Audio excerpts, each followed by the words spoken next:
Hello, and welcome back to another edition of the Play by Play Show. My name is Leo West, joined alongside my favorite co host of all time, Jacob Smith. And today, we're feeling a little bit sparty here on the Play by Let's Play Show. go. I do not go to Michigan State, nor am I a Michigan State fan, but I have them going far in my bracket. So I was very happy to see them progress to the Sweet 16.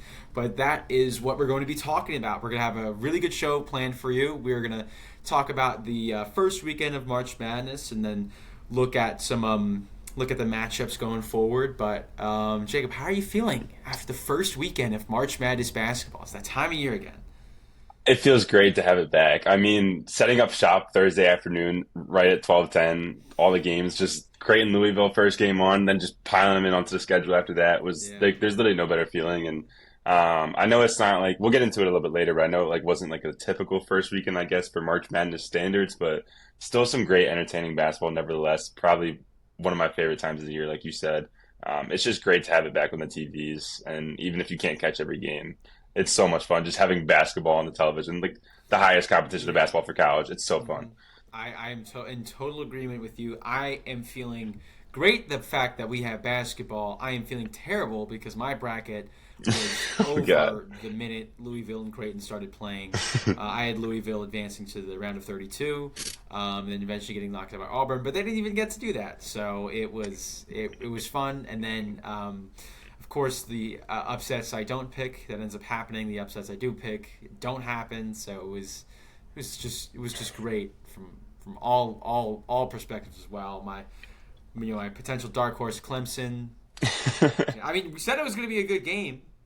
We did say it was going to be a Yeah. good game. It It was in didn't ta it took a fact while to be a good game as took a well. while I for it to be a mean, good game, but 31-13 at halftime. unreal. Like, that's just the I things that you can't predict to happen. Like I that's am just bad luck. I was not happy. Let's just say I was not happy. So I had a really bad Thursday, better Friday.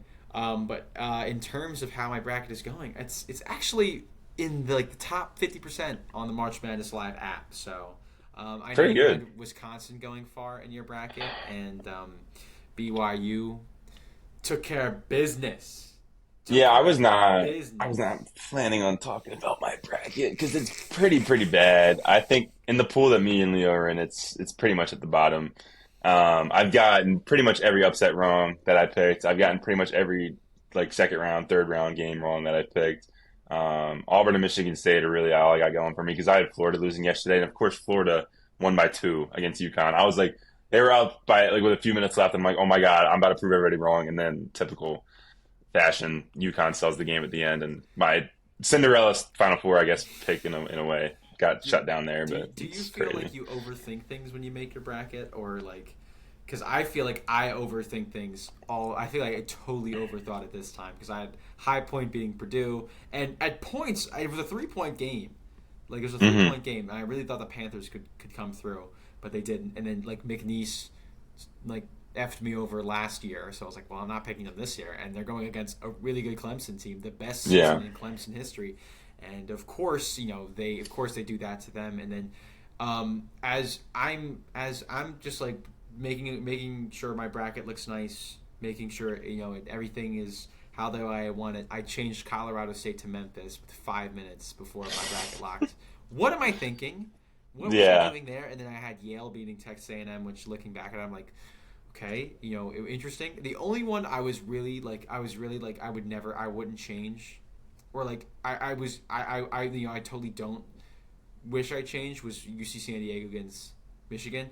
I definitely thought Michigan could win that game. Like when you have two Hmm. 7 footers, you can win any game, especially with how talented Danny Wolf is. But you know, when I see a team who forces as much turnovers, like UC San Diego played right into the weaknesses of Michigan, except for the fact that they Yeah. had no size on the floor.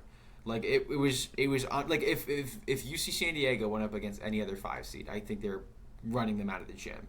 To be Hmm. honest, especially the way Clemson looked, especially the way Memphis looked, and especially the way look, and Oregon is probably the only comparable team, but they don't have two 7 footers. They just have one 7 footer, and Nate Biddle.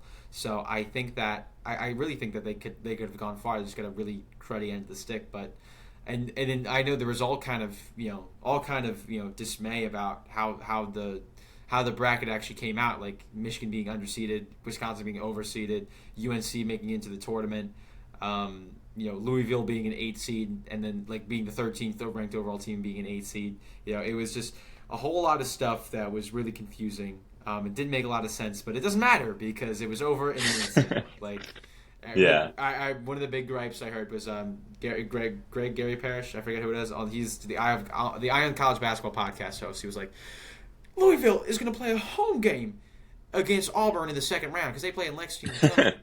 And it doesn't matter because They didn't even get past the first Louisville game. didn't even stand a chance against Ryan Kalkbrenner and the Blue Jays. But let's get into our I guess would be our second round recap because the first round, as entertaining as it was, we would be sitting here for 3 hours talking about how the first round went. Yeah, no, definitely. But because I didn't really feel like there was any upsets besides McNeese beating, like anything that I really felt like was so surprising besides McNeese beating the brakes off of Clemson for 40 like for not 45 minutes, for 25 minutes. Very 30 fortunate minutes game. even, Yeah. and then Clemson coming back and almost winning it. Like like you're right. I think the first question I had on the script was March Madness or March Midness, and then Sunday shut me up. It shut everybody up pretty instantly. But let's take a look at the second round. So on Saturday, March 22nd, we had McNeese play Purdue. Purdue won 76-62. Arkansas beat St. John's 75-66. Michigan beat Texas A&M 91-79. Drake lost to Texas Tech 64-77. Auburn beat Creighton 82-70. BYU beat Wisconsin in our first very, very good entertaining game 91-89. Houston beat Gonzaga 81-79, and then 67-858 was the score of the Tennessee UCLA game, which wrapped up that day. But Jacob, I want you to tell me what you thought was the best game out of that day, and and just why. What was your biggest surprise? What did you think was a big deal? Just tell me what your thoughts were on the first day of the second round. Yeah, that was a very interesting round, and I'm going to get into the first round a little bit later, but specifically for second round reasons. I think it showed us that the first round doesn't really matter as much as we thought it did because all the hype that goes into the first round and everybody's like, oh, there's no upsets, oh, there's no buzzer beaters. We'll get to Derek Queen's buzzer beater in a little bit as well, but all that kind of buzz about there being no hype or no same March Madness effect or whatever this time around, it got put to rest really quick because the second round showed us how capable March Madness is of producing great tournaments. And just like everybody follows a perfect bracket, mostly for the first round, it goes way beyond the first round. That's only half of the bracket. So I think in terms of like there were no perfect brackets left on ESPN, CBS, or March Madness Live. I think there was one going into Sunday, and then after the Duke game, I forget what. Hold on, I'm going to pull it up because I have Google. After somebody had Illinois beating Kentucky, and then after that it was wraps. So that was it. Then it's kind of disappointing that no one was able to. I feel like if you really had your head screwed on straight, unlike me and Jake, because we just thought the craziest stuff was going to happen. You probably were thinking to yourself, it's like, oh, this seems like a pretty reasonable, perfect bracket to get, and then it just all hell breaks loose from there. So outside of the first round, but I'll let you continue. Yeah, it's like exactly to your point, and I mean, I guess in terms of the best game of the round, for me, I wouldn't say this was the best game because I think BYU Wisconsin was a very good game. There's a few others that are like a little bit closer in score. But I think the game that like told us the most out of the second round was Arkansas and St. John's, especially on that first day. Arkansas, I know me personally, I didn't even have them getting past Kansas, and this team really took a while to come together because this is John Calipari's first year at Arkansas. Completely revamped program, brought in a few transfers from Kentucky like DJ Wagner. John L. Davis came in, he played on that FAU squad in 2023. So this roster was really revamped in the first place, but it shows that elite coaching, elite guard play in March. I think I preached this a few episodes ago. That always stays true. And I know that St. John's was a number 2 seed, 31-5 overall record, and they really had such a great season. But I was someone that never really was a full believer of them just because they weren't tested as much during the regular season, especially in non-con. They had that really, really close loss, by like that 1 point double overtime loss against Baylor, or whatever, in the first month of the season. But they kind of ran through their conference without a ton of true tests. Not entirely to their fault, but their non-conference was also very weak. Arkansas, on the other hand, started the season 0-5 or 0-4, whatever it was, came all the way back through a very, very tough SEC conference, and then got hot at the right time, winning in March, and then eventually took down the number 2 seed in their region, St. John's. I think just for that reason, this game tells me the most about the magic of March, just because Arkansas is a 10 seed, 22-13 overall. Nobody really had crazy expectations for them coming into this season. They kind of got a little bit lucky that they got in the tournament in the first place. So to be able to take a team down like St. John's like they did, and they played exactly to their weaknesses, because we know that St. John's, their strengths are shooting the ball hot and cold, a little bit streaky, but they also play to depth. They play 9 or 10 guys, and they will run you at the gym that way. But I mean, Arkansas held them to 28% field goals overall, not just 3-pointers, 9.1% on 3-pointers. So, I mean, just from that perspective, you can see how Arkansas really played to their game plan, and what doesn't work for St. John's. That's what Arkansas did well. So I think this game told me the most out of the second round, especially on that first day strictly. Just an overall great game. And it shows us how the magic of March can be, like I said. I mean, nobody really probably saw this coming. I think 50% of brackets had St. John's moving to the Sweet 16 on ESPN, I saw this morning. So just that's peak March for you. That's all I can say. And I'm totally in agreement with you. I think it taught us the most because the big glaring weakness in St. John's game is the fact that their offense is 64th according to KenPom in offensive efficiency. No team outside of the top 37 or the top 37 in offensive efficiency and top 30 or top 27 in defense efficiency has ever won March Madness. So they couldn't have stood a chance from what history tells us and what the predictive metrics tells us. They were going to lose at some point. Did I think it'd be this early? No, because I thought they would have took care of business against Arkansas or Kansas. But when you have the talent like Arkansas does, they have one of the best coaches in college basketball, and they have a couple 5-stars. You know what I mean? Like Boogie Flan was supposed to be a lottery pick before he got hurt. Like they have really good players on that team, and I think the fact that they needed to mesh and gel is why they got underseeded. But I'm glad the committee included them, not as an at-large team, because I don't think it would have been a fair representation of them to be in a spot where they would have to deal with a playing game, and I think the committee really wanted to see a Bill Self Calipari matchup, and then Calipari Pitino matchup as well. But one thing that was very strange to me was how R.J. Lewis came out for the last 5 minutes of the game, in an elimination game, because you don't want to take out your stars even if they're having a big night, because they're gonna play well. They're gonna play really, really well.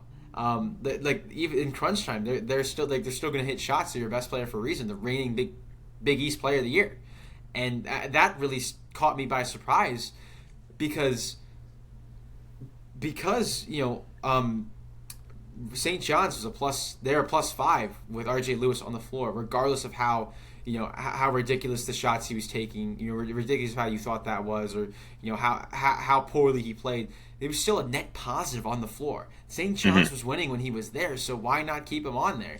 I can sort of rationalize it, but he's a Hall of Fame coach. I'm not, so whatever he thinks is probably gonna be smarter than whatever I think. But yeah. But it just didn't make much. It just didn't make much sense to me. I just don't see the logic behind benching your best player too, and the best player in a powered conference as well. Yeah. It just doesn't make much sense to me. And I think Arkansas was able to run away because then St. John's didn't really have any offensive production. They had no one you could turn to because Zuby Ejiofor and Aaron Scott and Kadari Richmond all play really well when R.J. Lewis is on the floor, and I think it was it was St. John's time first time being in that moment. I didn't think I don't think they could. I don't think they were going to win the championship, even though I was super bought into the Pitino mystique and everything like that, but it was just it was just kind of unfortunate how their season ended. It was a great season altogether. I think St. John's is a very good team. I think they'll be back here next year, barring what happens with the transfer portal and recruiting and what happens with their remaining roster. But you know, whatever whatever their weakness was, and their weakness was very glaring. It bit them in the ass. So Yeah, and I also, sorry, go ahead. no, go ahead. No, you got it. Yeah, and I also want to give credit a little bit to Arkansas in terms of their forward play and their big play because I think that was a big reason where they showed St. John's weaknesses. Obviously, they couldn't hang with them on the scoring end, but I think the dominance of Arkansas's big play really enforced 100%. that. Carter Knox shot 9 of 11 with 15 points against St. John's. I mean, how efficient is that? And he's a freshman as well. Billy Richmond, Exactly. the third, is also a freshman. 6 of 10 shooting, 16 points, the leading scorer for Arkansas in that game. So, I mean, it just shows you how much the freshmen stood up as well as the bigs. And then obviously there was Jonas Adu against that game against Kansas where it felt like he was literally unstoppable. He put up 22 on 100%, or not, sorry, 52% field goals, but he still feel like he was dominating that entire game. Yeah. So Arkansas's big plays also played in the St. John's weaknesses a little bit, but the freshmen really stepped up, and that's what March is about. It's who's going to step up, who's going to Exactly. shine into the moment. Doesn't matter what grade level you are. I mean, Boogie Flam, we saw he was one of the highest recruits. He played 20 more minutes than he probably was supposed to against Kansas in that game, and then he got used to it against St. Yeah. John's. So it's just about who's going to step up. It is about who's going to step up, and St. John's unfortunately did not step up for them, but I'm sure they'll be back at some point. But before Hmm. we get totally carried away with talking about that, let's just wrap up things on Saturday, and then we'll move on to the games that happened on Sunday.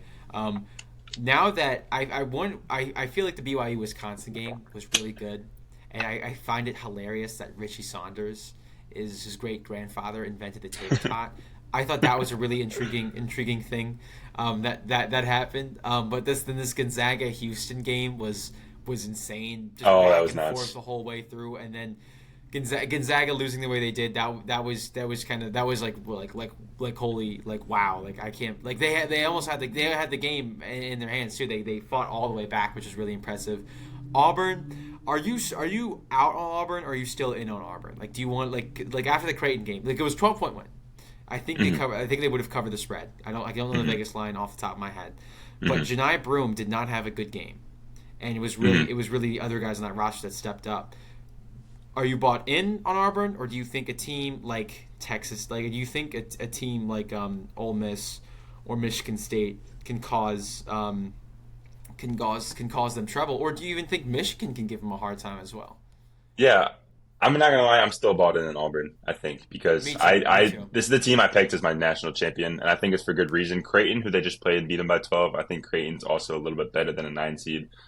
They showed that they have plenty of talent to run with anybody in the country. But in terms of Auburn, the reason I picked them in the first place, like they have so much senior leadership, and I know you can make all the jokes about Johnny Broome being really old and the rest of the roster being really old. I know they Yeah. got a 25 Yeah. year old on their roster, so you can make all those jokes.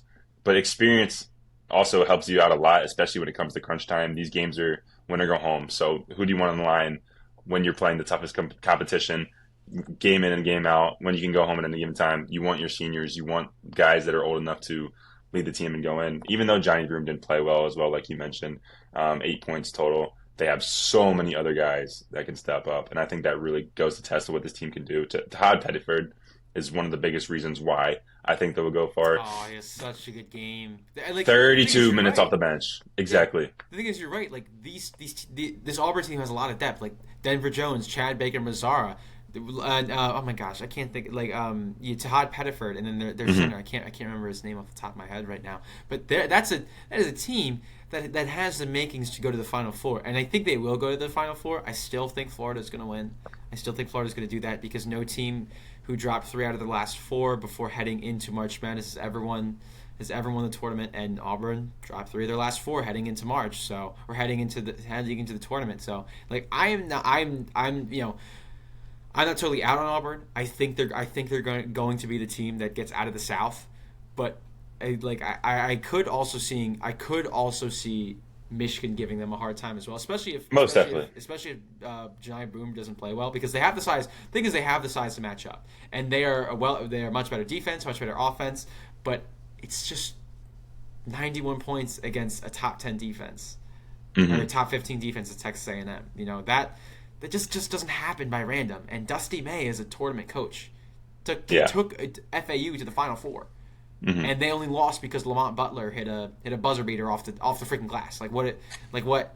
like he's that close away from being in a title game, potentially lifting a national championship. And I think Yeah. Dusty May is not gonna exactly throw that away just because he's facing a 1 seed, and also Yeah. just because he's facing the number 1 overall seed. But yeah, I think you're Yeah. totally right about your Auburn. I think you're totally right about Auburn. Yeah, and I also agree to go along with Michigan. I think Michigan can definitely give them a run as well, just because of how good they've been playing recently. Like you said, they dropped 91 on Texas A&M, one of the elite teams in the SEC. And scoring hasn't always been Michigan's crazy strong suit throughout the season. They've shown flashes to what they can do. Defense, yeah. Exactly right, exactly right. And also their biggest limitation was their guards. We knew that Danny Wolf and Vladimir Golden can play with any of the bigs in the country and match up against anybody and literally dominate. But I think Michigan's guards have really stepped up these past 2 games in the tournament. I know they dropped 68 on UC San Diego, but that was kind of like a trap game a little bit, and they came out on top. Is one of the best defenses, and they force Exactly. turnovers. So Exactly, and that's why you can't just look at stats and look at the scores. I mean, I know that'll tell you that, but Michigan's guard play has really, really stepped up. I think that's why they have a chance to give Auburn a run for their money, especially if some of Auburn's elite leadership, like Johnny Broome and others, are not stepping up. But I think Auburn proved that they can win even when that's not happening. They're going to shoot the ball at an insane clip, which they still did. They've been doing it all tournament. That's what helped them win, even when it was close with Alabama State for a little bit in the first round. So I think Auburn's fine. Definitely still elite, definitely still a title contender. But watch out for some of those teams on the bracket. I think Michigan has a chance to make it a close game this upcoming weekend, and then whoever comes out of that Ole Miss and Michigan State matchup will also have a very, very good chance of giving Auburn a run for their money. Ole Miss is also used to Auburn, and they almost beat them in the late month, I think February this year as well. They played them very close. Yeah, and I think if Chris Beard got another shot at it, I don't know. I don't know if he would miss. So, but like I wish we could talk more about this BYU Wisconsin game. I really wish we could, because I watched that from start to finish, and John Tanji having like 37 points or whatever it was I think was incredible. It was really incredible because with these new age Big Ten teams, like they shoot 3 free throws and 3-pointers. Like what is going on? Like I remember when Rutgers was in the tournament, they did not shoot free throws well. They did not shoot the 3-ball well, but they somehow won games in the tournament. And I like that, and that I thought was quintessential Big Ten basketball. But now I think it's going to return because now that Ben McCollum, the coach of Drake, who beat Missouri in the first round, he's now the head coach of Iowa, and they play a very physical, slow style, kind of akin to Houston almost. He might bring back Big Ten basketball the way we know and love it, but yeah, it was an incredible game. BYU winning 91-89 against Wisconsin, and they will face Alabama. Face Alabama, which will be a very, very intriguing matchup. 2 teams that could score. Oh my gosh. Yes, 2 teams that can score. But before we unpack all of that, I want to talk about Sunday. And Sunday started off with a banger. UConn losing to Florida by only 2 points. Incredible game, absolutely incredible game from start to finish. Danny Hurley made his opinions about the officials very loud and clear. I don't know if you were on Twitter at all on Sunday. He was yelling. He was telling Baylor, "It's like don't let them f you the way they effed us." I'm not gonna expletive right there. Yeah, and talking about the refs, that's what it was. Yeah. And then Duke beat Baylor 89-66. Kentucky beat Illinois 84-75. Alabama beat St. Mary's. That was really close. I was really pulling for St. Mary's. I love good solid defensive teams. And then the game of the week, I say the game of the weekend. I think first round and second round, Maryland versus Colorado State. Maryland coming out on top 72-71. Crab 5 stays alive. Ole Miss upsetting Iowa State. And what's funny is I didn't even have Ole Miss getting out of the first round. And right. I should have trusted Chris Beard more than I thought I could. And, again, like Vegas doesn't hand out free money. Ole Miss is a 6 seed for a reason. Sometimes chalk, the reason why chalk is because chalk is chalk. You know what I mean? Like it's just like sometimes the reason why these teams are seeded so highly is because these teams are good. And I didn't have them getting past. I probably would have had them getting past Iowa State if I picked them. But again, SEC over Big Ten was the better conference. You decide. Michigan State, it was a nail biter, but they come out on top against New Mexico. Richard Pitino, both Pitino, father and son, losing unfortunately, but Tom Izzo is alive. And then Arizona edging out Oregon 87-83 in the Pac-12 rematch, which was the game last night. I went to bed before it ended because I was so tired from watching all of this excellent basketball. But let's start off with, I think the two games I want to talk about are UConn, Florida, and then Maryland and Colorado State. And Yeah. then we will move off of that. But I want to start off with the first game here is UConn versus Florida, 77-75. I mean, it was this is why we watch. This is why we watch the games. Like, this is why we play the games. This is why you can't take anything for granted. It was a really evenly matched game too. I mean, I think what came down to it was that UConn had 14 more shots than Florida, but they only hit 37%. Only hit 37% of their shots. They only made one more field goal than Florida, but they made one less 3-pointer, which ended up being, and they had 3 less free throws, but they only had 22 free throw attempts, so 34 free throw attempts. So I mean, like, if you're Florida, you're kind of thinking you escaped there, because I don't think Todd Bowen is going to be very happy about the way his team played against UConn, because he was upset that he broke a freaking whiteboard in the locker room after giving up an 11-0 run to end halftime against Norfolk State. Like, this guy's insane. I can't imagine the way he chewed out his players on Sunday afternoon. But like, you look at UConn, you're like, they only had 6 turnovers, they had more shots, they shot better from free throw, they had more offensive rebounds, and you just kind of think they had more assists, more steals. You just kind of think to yourself, what went wrong? And it's a shame that UConn lost this game, because I definitely thought that they had the potential to make a deep run, but Florida comes out on top. I think the reason Walter Clayton having a really good game, 23 points as well. But your point, Jake. Yeah, I think the reason that Florida did escape in this one was clutch play down the stretch. That's obviously where Florida excelled in terms of where UConn didn't. And I think that's what really helped them. Obviously, Walter Clayton hit that tough shot, a little bit of a sidestep three or pull-up three, right? Such a good player. Right at the end there, that really put him up. I think put him up by 6. That was pretty much the dagger. But I think that's just why, like, having that star player like Walter Clayton, I mean, you mentioned 23 points, like, unreal. He shot 5 of 8 from 3. That really helped Florida out as well. Just winning in the clutch, that's where games are won. I know all the stats were better for UConn, but Florida also shot at such a better clip than UConn did. 46% overall, 47.4% from 3 Florida shot for that entire game compared to UConn's 27.6. So, I mean, you just look at it there. Obviously, the rebounds, the steals, all of that it was in UConn's favor, free throw percentage even, but Florida shot the ball better. I know they made a little bit more turnovers than UConn did, but they had their guy. They had Walter Clayton, even Elijah Martin added 18, another 2023 FAU star. Just rely on your stars, rely on them in the clutch. That's what Florida did. They shot better overall team. They proved that they were better than UConn yesterday, and that's why they won the game. Yeah, I think you're totally right too, because, like, who's that guy for UConn? I mean, it pretty obviously wasn't that game Liam McNeely. 30-some points, like, but the guys you're looking to Caravan, you're looking to Solo Ball, you're looking to DR, and and unfortunately for UConn, they just didn't show up. It was kind of the Liam McNeely show down the stretch, especially in that Big Ten tournament, Big East tournament. It was just it was really all him. He was kind of putting the team on his back, and that could happen in March, where you can have that. But I think Florida's just too strong of a team to get overwhelmed by just one player, and they survive this one. And then the second game that that was incredible, start to finish, back and forth basketball. This is March type moment. Colorado State loses to the Maryland Terrapins, 71-72. I mean, wow.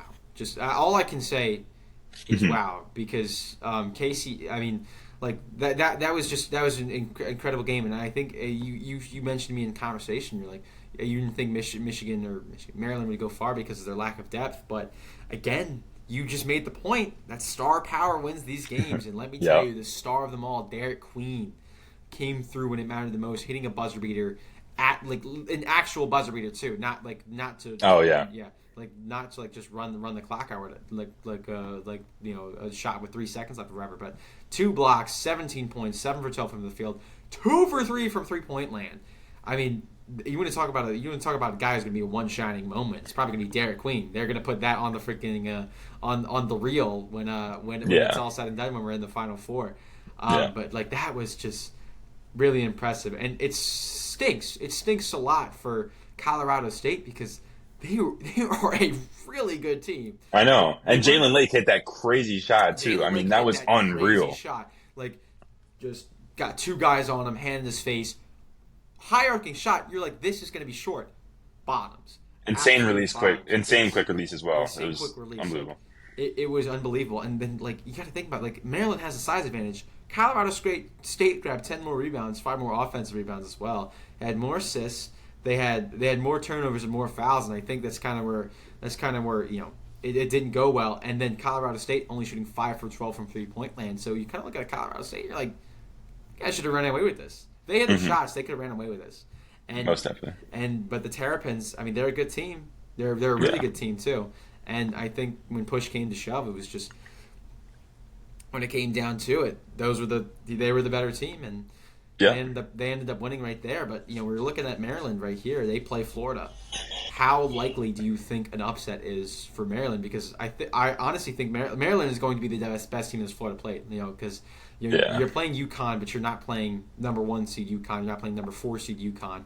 You're playing number 8 seed UConn. So I think that may have been honestly that may have been their toughest game. To be honest, Yeah. how do you think Maryland stacks up against Florida? I think it's definitely going to be competitive, at least for a little bit of the game, maybe not the entire way. I think Florida definitely has the edge here over Maryland. I know I talked about star power and Derek Queen being that star As a propelling them over freshman like as well, Colorado we have to State. mention he's a freshman. Yes, exactly. And I know Julian Reese and a few other guys in company are veterans to mix Rodney with. Rice. Get a Yes, bucket from anywhere. to mix with Derek Queen a little bit as well. But I just think depth is going to hurt Maryland at some point. They're going to run into their toughest competition yet. In Florida, I know Maryland might be Florida's, but I think depth is going to be a big issue. I think that's where Florida excels. But the only one point I want to make on this Maryland Colorado State game, if I may, just before moving on, is Florida. the same crowd that was saying March Madness sucks this year, and there's no exciting moments, and there's no game winners, and there's no upsets, no Cinderella runs. It's the same crowd that was saying Derek Queen traveled when he hit his game winner. Just shut up. Just enjoy the March Madness. We got a game winner. Derek Queen hit it. He is that guy. Exactly. Like at the buzzer expired too. So just enjoy March for that reason. There's so many good things if you actually pay attention and just watch basketball for enjoyment rather than just trying to get engagements online on social media. But I think Maryland was finally on the right side of a buzzer beater, which should make them a little bit happy, give them a little bit of momentum going into their Florida game. They might be able to stack up. We'll have to see, but I think depth is going to ultimately hurt them. But definitely a great moment for Maryland after they got clipped on a buzzer beater by Michigan State a few weeks ago in February. Oh my God, they got clipped so hard, man. Exactly, Oh my yeah. gosh. So anything can happen. Anything can happen in March. That is why we play the games. But before we turn our attentions elsewhere, what was your best game of the round of 64, and what was your best game of the round of 32? Just quick fire, and then we'll move on. Yeah, I want to stay in the round of 32, and I want to stay where we just were. I don't think there was any game that was better than the Maryland Colorado State one, just because the game was close the entire way. Fantastic finish with Jalen Lake hitting that shot, Derek Queen hitting the buzzer beater. I think that was the best finish we're probably going to see this entire tournament. I don't want to be cliche or whatever, but I think that was definitely the best game of the round of 32. In terms of first round games, basically what I'm looking at here, I know we mentioned Arkansas already, but that Arkansas-Kansas game was absolutely nuts. I really, really enjoyed that one from a neutral perspective because it was a one-possession game the entire game until Arkansas kind of ran away at the end with a few clutch buckets and free throws. That game was so back and forth. It really showed how elite both those coaches are because it was Bill Self against John Calipari. No matter how revamped the rosters were, I know it was a little bit sad for Kansas to go out the way they did after being the number one overall team coming into the preseason, yeah. The preseason poll and coming into the season, but it showed how elite Arkansas was in that game, played against them, game planned them against well. And if you haven't watched those highlights, I recommend going back because that was a one possession game the entire way. I think I'll stand on that game being the best one just for that reason. I know the score says they won, that Arkansas won by, or they won 79-72, but that game was fantastic and was fantastic all the way into the final few minutes. Yeah, and can we mention DJ Wagner, South Jersey boy, Canton, born and raised. I played against him in high school. Jacob played against, and you know what? Jacob's played against DJ Wagner in high school, and I played against Jacob recreationally. So what does that tell you about how good me as a basketball player, I am? Let me just say that DJ Wagner is that guy. He's been that guy for quite some time. He's unreal. Well, if you're the number one player in the class, I think you're probably that guy in his recruiting class. But the game that I think I really enjoyed was Baylor Mississippi State. That was a fantastic game. That was a really good game, just back and forth. Mississippi State taking the lead. No, Baylor takes the lead, and then Mississippi State takes the lead again. It was very back and forth, and I really enjoyed what I saw out of there. I mean, I thought, oh my gosh, VJ Edgecombe had a really good game as well, and then Omir as well. I thought he had a really good game as well from Baylor. Both those guys are some absolute dogs. It's unfortunately they had to come up against the absolute freight train that is Duke. And we kind of should have another conversation about, did we discount Duke before going into this? Like, did we just kind of overlook the fact that they played in a weak ACC, that they're not a good team, but they look like the best team in the field right now because the way they've been playing, yes, won every game by 20 plus, and they kind of walked. They walked with the exception of the UNC game in the ACC tournament. Basically walked to that title. They walked to the regular season title. I can tell you that much. Yeah. They will face Arizona, and I'm surprised. I'm kind of shocked the Arizona game wasn't as close. Against Akron wasn't super close because I don't like Arizona. You remember they lost to Buffalo way back when. They were 2 seed and they lost to a 15 seed. I forget what. They lost to Princeton a few years ago. They lost to Princeton in the first round. Like these guys are like they're almost like Marquette when they get to the tournament. It's just like, oh well, I'm picking against Arizona because they have a great regular season and then they'll lose the first game. But Arizona will probably get mollywopped by Duke. Well, I mean, you never know. Caleb Love's going to get another shot at Duke. I mean, Caleb Love is there, yes. And then Trey Townsend, we talked about. He's a great guy. Came from Oakland last year. I mean, Arizona has the guys this year around. I know their regular season didn't get off to a great start, and I know they're not statistically amazing once they get to the later rounds in March Madness, but they're elite. They're a good team there too, because they haven't really done a good job of getting there. But I think I'm harping on them. I'm harping on them a little bit too much. But yeah, then but other than that, I really enjoyed St. Mary's Vanderbilt. It was sloppy. Yeah, it reminded me of our first 4 game. That was a. You could definitely tell it was both teams' first time playing that game in the March. Yeah, and then I really enjoyed Michigan UC San Diego. That run that UC San Diego went on in the second half just to come up so short. It was frustrating, but it was still a good game. But I think Mississippi State Baylor was one of my favorite games to watch. Favorite game to watch in the first round. So shout out Josh Hubbard as well from Mississippi State. He put on a clinic, 26 points, 11 of 18. His 3 ball is insane for out. I mean, hold on, he is. I think he's 5'11", so like unreal small ball play right there. Some really great shots to keep Mississippi State in the game, because it felt like Mississippi State was completely outmatched by Baylor the entire time. But Josh Hubbard was the reason they stayed in the game. I mean, he averaged 19 a game for a reason, was all SEC. So he played very good as well. Sad to see them get eliminated first round because he could have been a March Madness star, but Baylor played better. Yeah, but that's just kind of the way the cookie crumbles sometimes. Yeah.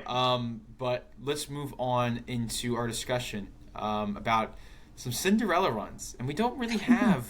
We only have 1 double-digit seed in the Sweet 16. I feel like that's unusual for, I think, the first time since 2015 that we have only 1 double-digit seed in the Sweet 16, and then second time since 2005. So this is also the first time since 2017 where there are no 13, 14, 15, or 16 seed won in the first round of March Madness. Yeah. And if you count 9 over 8 seeds as upsets, there were 7 total first round upsets out of the games that were played. So I mean, obviously this year is different in terms of Cinderella runs. We're not going to get like a true. The top is so good. Yeah. There isn't a lot of room to just. There isn't a lot of like there's parity, but there's parity within there's parity within the power conferences. So. But it also makes for better games late in the tournament. So you get some pick your poison there. Get some really heavyweight matchups. But I think the teams we have listed as potential Cinderella runs. I think we should first off start off with Arkansas. The only double-digit seed remaining. they have the talent to really go on a run, and they come against a Texas Tech team who took care of business against Drake. Another team, I think the two teams were the two non 1 or 2 seeds in the South region, Michigan and Ole Miss, both deserve a shout out as well. And I think especially BYU, because I had whoever was coming out of that BYU VCU game going to the Sweet 16. And honestly, look, if Alabama gets in a slump, BYU can shoot them right out of the gym too, and Alabama can do the same to BYU, because that's just going to be one hell of a basketball game. That is going to be an insane game. It's just going to be pure chaos the way that way that goes. But I think those are our 4 teams we have here, because like the question I wanted to ask was who can be the next Loyola Chicago or NC State, but the only one who really fits that criteria is Arkansas.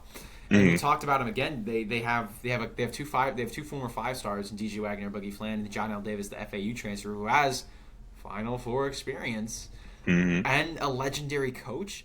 Who also has Final Four experience. Who also has national championship experience. Yeah. So if we're talking about a team who could really go the farthest, I think out of all these teams, it's Arkansas. Even being the lowest seeded team, I think they can get past Texas Tech. I think if Florida doesn't look like the team we expected them to be, I definitely think Arkansas can take advantage of that. I mean, realistically speaking, I think I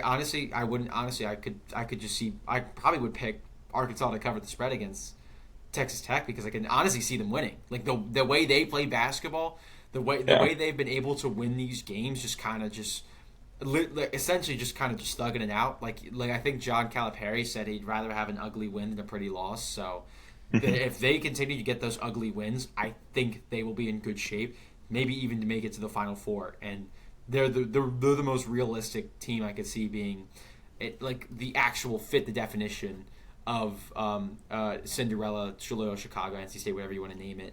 But I think the team that has the best chance to go to the Final Four out of the teams you mentioned, it's probably Michigan. I like Michigan. I think almost to a fault. I just think they have 2 guys that no one else in the field does. They have Vlad Golden and Danny Wolf. I think those 2 players are going to be so crucial going forward, because like we said, the guard play for Michigan has stepped up significantly since March has started, and they're the Big Ten champions. So they're coming into this game like on a 5 or 6 game win streak. They're hot, they're hungry, they're ready to play, and I honestly think they might. They have a shot of running Auburn out the gym, who I think is the most vulnerable out of the 1 seeds we have remaining. And I know you said they were your national championship pick, but Jacob, I could see Michigan coming out on top. I can too. In this game, and I could see Ole Miss beating them in the other round, because Ole Miss has played them twice and lost twice, and I don't think it's going to happen a third time. I don't think that's going to be something that we see happen. So. I definitely agree. I think Auburn is probably the most at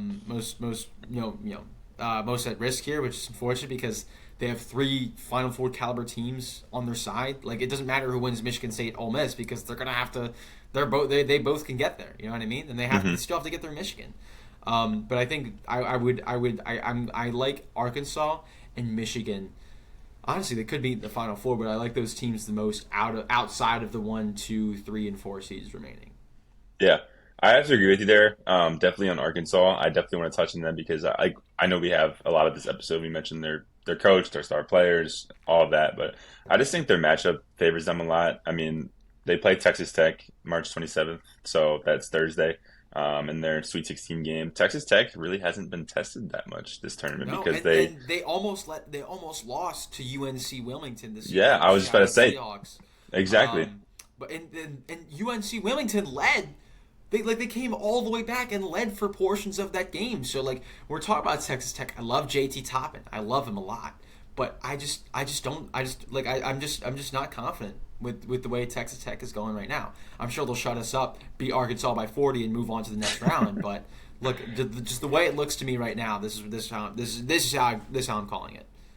Yeah, I agree, because I was just about to touch on when you said UNC Wilmington held them 10-point game. They were hanging with them the entire game, and then Texas Tech got a date with Drake in the second round. I mean, Drake got past Missouri, very respectable win, but I think we all kind of knew that Texas Tech was going to come out on top, just a matter of how much. So outside of JP Toppin, their team is very, very good. but I think they're also a little bit vulnerable. So I like that matchup for Arkansas. I would A lot. I think honestly, they might be more talented. I was going to say, I think I'd argue that they're more well-rounded. They have a better overall roster than Texas Tech does. I'm not going to lie. Like the more I have watched Arkansas and the more that they've kind of showed that in the tournament, I think it's not a hot take to say they might be better built than Texas Tech. And then I 100%. guess moving on to my other one that I think really has a chance. You touched on them a little bit. I think Ole Miss really does because talking about favorable matchups, they got Michigan State on Friday night, the opening game of the Sweet 16 on Friday. So you see how because I want to touch on how Michigan State played last night. They played New Mexico. New Mexico held them to an 8 point loss for New Mexico on their side. But New Mexico did a really good job of hedging screens because Michigan State runs some of the most ball screens out of any of the teams in the nation. They hedged their screens and they followed the guard coming off the screen. The big guy on New Mexico followed the guard coming off the screen all the way to half court, all the way till wherever they were on the other side of the floor, so they couldn't get that lob over the top to Cohen Carr, Carson Cooper, whoever else in company. So I think that Ole Miss also does that. They showed in their games against Iowa State and Lipscomb how they get back right away on defense. They don't rebound well at all, but that's because they get right back on defense, and I think that plays to their advantage because we know how well that Michigan State runs in transition. They're top five in fast break points, and Mm-hmm. Michigan State did a really good job at preventing New Mexico from doing that. And I think if you're able to stop Michigan State in transition, which New Mexico did not do, they didn't do it very well. I think Ole Miss has an opportunity to come on top. Yeah, because I don't think Michigan State's a great team, as we've mentioned before, but I don't think their half court offense is up there with some of the more elite teams in this tournament. I think they really rely on the transition because that's what Tom Izzo does, and obviously it works. But And it works Ole because they Miss, have a lot of athletic players too. most definitely, yeah. I mean, we can talk all day about Cohen Carr and whoever else wants to dunk the ball, like Jaden Akins and Jace Richardson, especially as smaller guards. But I think that Ole Miss really has the opportunity to kind of play to their strengths here. I know they're a little bit undersized compared to Michigan State because Michigan State has three big guys they can sub in at any point. Cohen Carr plays like he's a lot taller than 6'5", and their forwards are very strong as well. But I think Ole Miss has the opportunity to really play to their matchup here. I mean, Michigan State's only favored by 2.5 points, and I think for good reason because as long as Ole Miss gets back, plays half-court defense, and also aggressively, like New Mexico did, they have plenty of film to study over. I like the potential for them to beat Michigan State. I think they have a favorable matchup there. Yeah, and like I said again, Vegas does not hand out free money, so I would take that into consideration before placing your parlays or placing your bets.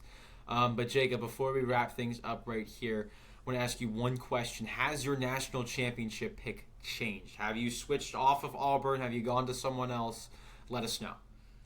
I thought about it, and I would be lying if I said I didn't. But just for the sake of sticking with my gut, I filled out a second chance bracket today, and I kept Auburn as my national champion. But I truly still believe that. I think they're one of the best teams in the nation for the reason they have the number one overall seed.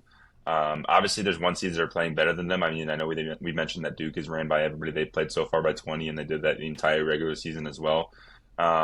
Florida had a close one against UConn, but UConn's a very tough team, and they showed how dominant they can be against Norfolk State.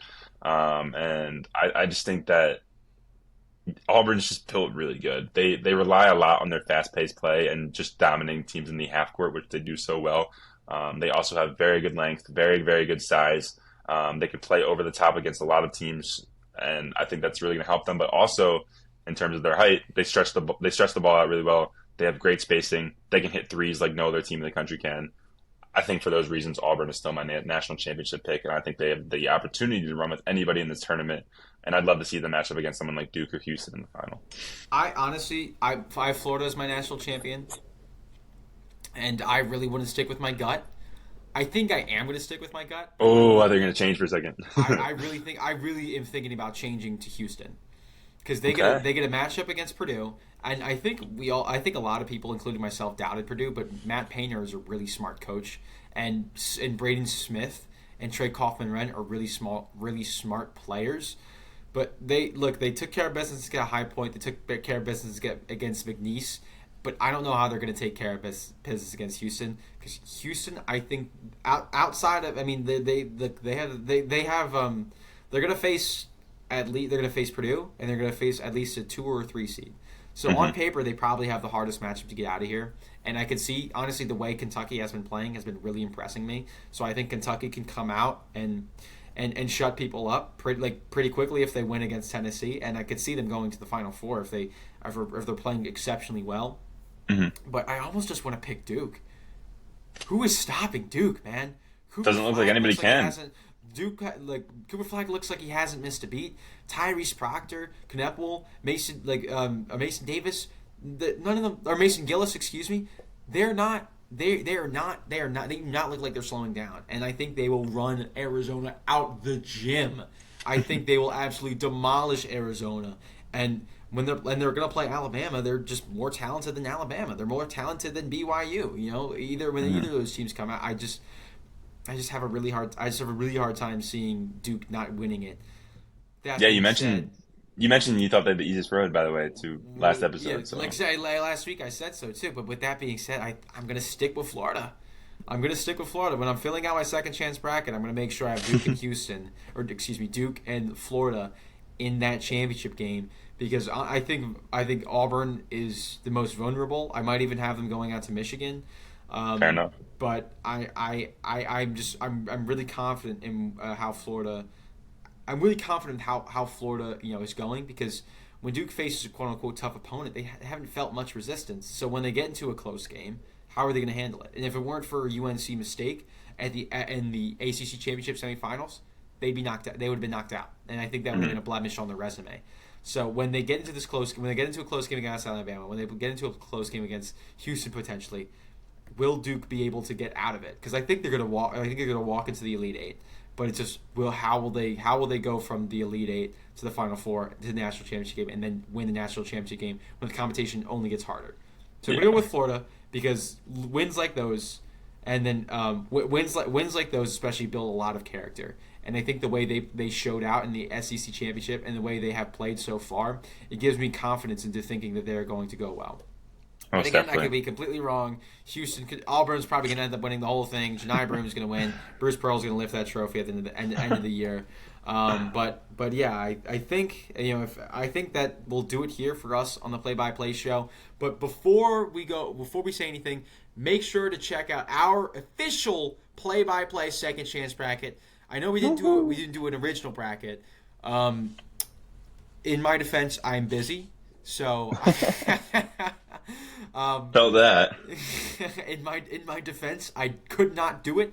But make sure you guys fill out the official second chance bracket. That'll be in the description of this video, in the description of this link on Spotify. It'll be on Instagram. It'll be at the end of this episode. There'll be a little QR code. I'll put it on screen. Make sure you scan it, and it'll be everywhere where you could possibly find it. Twitter, even Substack. Like I feel like we haven't mentioned Substack in a while. It's gonna be on there. It's gonna be on there. Make sure you fill it out. Make sure you do that. We'll give you a shout out on the show. We'll make sure if you want to join us for a show. You could do that if you win. Put you on the story. Put you on the Instagram post. We'll give you a big shout out. Maybe even send you a care package if we have the funds for that. I don't know if we will. Don't take my word for it. But just make sure you guys fill it out. But Jake, if you have any final thoughts. I think you covered it all. If I had to say anything, I would just say go green, because that is the only thing going for me right now is Michigan State winning this national championship, because my bracket is cooked. Yep. And I know my second chance one will be too. So go sign up, go enter the stakes to win the official first ever play-by-play second chance bracket. But go Spartans. That's all I got to say. I'm going to say go Gators, and that's going to wrap it up. Oh, I thought you were going to say go White for a second. No. What did your sweatshirt say? That's right, guys. It's got Gator green on it. Okay. Thank you all for joining us today. Make sure you catch our next episode next week, and make sure you're keeping up with everything on social media regarding our show. But until the next time, I've been Leo West, joined by Jake Smith, and we will see you later. Deuces.